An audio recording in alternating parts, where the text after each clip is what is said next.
Delulu with no Salulu. To the Sigmas of Australia. Why are politicians across the board so desperate to connect with young people this election? Well, it's quite simple. Those aged under 45, so millennials and Gen Z, now comfortably outnumber baby boomers and those aged over 60, according to the Australian Electoral Commission.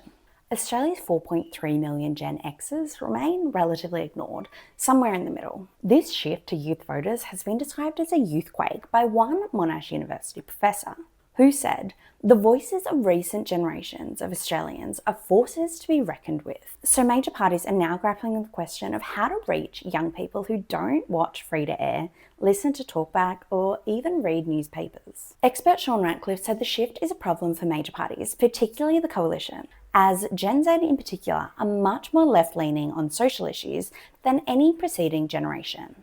The 2022 Australian election study noted that support for the Coalition had collapsed amongst millennials and Gen Zs at the past two previous federal elections. And younger women in particular are much more likely to vote on the left, both in Australia and internationally. Moreover, ANU's Ian McAllister says members of younger generations are now less likely than previous generations to shift to the right as they get older.